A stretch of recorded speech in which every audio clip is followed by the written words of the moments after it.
iwapo tutaweka mikakati kabambe ya kudumisha na kuboresha afya, basi huenda tukadunda wanavyosema mitaani. Na ndo masuala ambayo tunayangazia. Tuangalie kunani kule Nyahururu. Laban Muhinda, iwapo unanipata, Wakenya wanasemaje?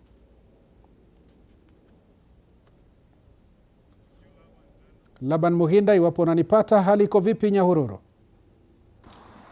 Naam, Onsare, shukrana, ninakupata kwa njia ya mbashara zaidi nikiwa hapa mjini Nyahururu, huku ni kaunti ya Laikipia. Nikiweza kuwajuza tu watazamaji wetu ni kuwa katika kaunti ya Laikipia huduma za matibabu zimeweza kusambaratika kwa zaidi ya wiki 3 hivi kufuatia mgomo wa wahudumu wa afya ambao wanalalamika kuwa mazingira ya kufanyia kazi katika kaunti hii ni duni mno. Nami hapa naye tu kiongozi mmoja kutoka mji huu wa Nyahururu ambaye vile vile ningependa kupata hisia zake ni zipi kuhusiana na sekta ya afya katika kaunti ya Laikipia. Karibu ndani ya TV47. Kianza kwa kujitambulisha majina, tueleze wewe kama kiongozi kutoka mji huu wa Nyahururu, unahisi kuwa serikali ya kaunti inayoongozwa na Gavana Joshua Irungu imeweza kuangazia huduma au sekta ya afya ipasavyo?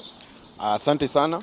Kwa majina ni Anthony Mwangi, kijana ambaye anawania kiti cha MCA huku Igwamiti, Laikipia, na pia ni viongozi wa vijana katika mji huu. Tukiangazia sekta ya afya, ukitaka kuangalia ambapo kumefeli ama mfano ambapo kumefeli katika afya, njoo Laikipia. Laikipia kutoka mwaka uanze, huu ni mgomo wa pili sasa mwaka huu. Na tukiweza angazia miaka ambayo imekuwa, hakuna mwaka umekosa migomo kadhaa wa kadha. Kwa sasa wale wahudumu manasi wale hawajalipwa kwa miezi 7. Wako na arrears ya miezi 7. Hata unashanga wanalisha familia aje?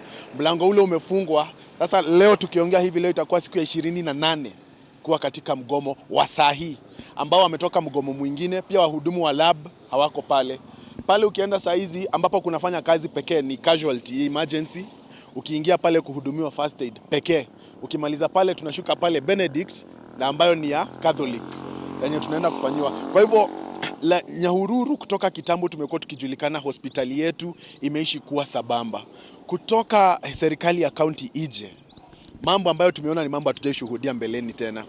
Kitambo awali gavana aliyekuwa hapo alijaribu kidogo kuona kwamba walirembesha huduma zikakuwa vyema, lakini kutoka huyu gavana arudishwe arejee tena, mambo ambayo tumekuwa tukiona, Mungu atusaidie. Maana huku ukikuwa mgonjwa, ole wako, tunaona shida. Kwa hivyo ni mabadiliko gani ambayo wewe kama kiongozi ungeweza kutaka ifanyike katika hospitali za kaunti ya Laikipia? Tunaweza sema shida katika hospitali yetu ni uongozi. Maana hatuwezi sema ugatuzi ni mbaya. Maana ukiangalia mahali kama Murang'a, hospitali zao sabamba, wanakuwa na Kang'ata Care.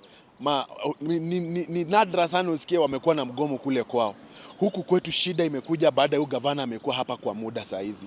Sasa swali tunafaa tujiulize ni, unajua demokrasia ina shida moja. Demokrasia ni lazima tunapatia ambacho watu wamesema. Watu wakisema wape uchafu, wanape uchafu wao. Kwa hivyo swali tunafaa kujiuliza kama Wakenya, tukipea uchafu mtu ambaye amelemewa na kazi, ni vipi tutaweza kuangazia ya kwamba amelemewa, kwa hivyo tufanyaje? Maana unaona kitu kama hospitali ni kitu cha maana sana.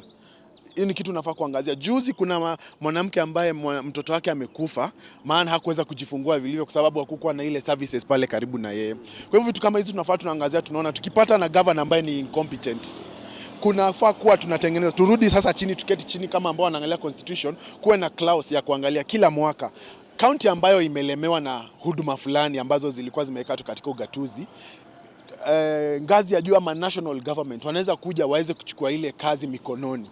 Lazima kuwe na ule mfumo ambao wanaweza nyang'anywa ile hospitali irudi kwanza kwenye serikali kuu, hadi tungoje miaka 5 tutumai ya kwamba wananchi watafanya haki na kuchagua kiongozi ambaye atafaa.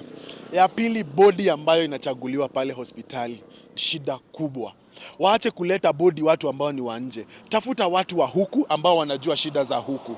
Watu ambao wataweza kuelezana na sisi wenyewe, na mtu ambaye hospitali ikifungwa ninajua kwake ni wapi, nitamkuta wapi na nimuelezee shida zangu. Bodi ya huku hata hatuwajui ni kina nani. Wenye wametoka huku ambao tunawajua ni 2 watatu. Hao wengine wote ni watu wa kupewa vibaraka wa governor ambao wanarudishiwa mkono kwa kumsaidia ambapo walimsaidia. Kwa hivyo haya ni mambo lazima yaangaziwe.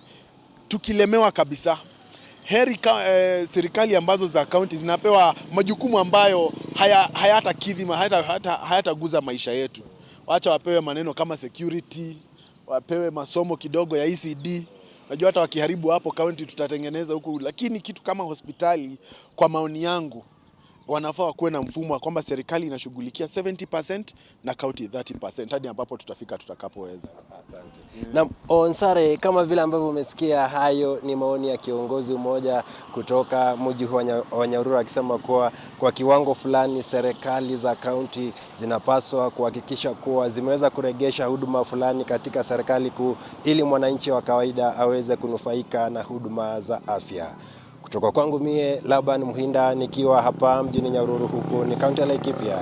Sina la kuongezea, kuregesha usukani kwako Onsare. Shukran sana Laban Muhinda kwa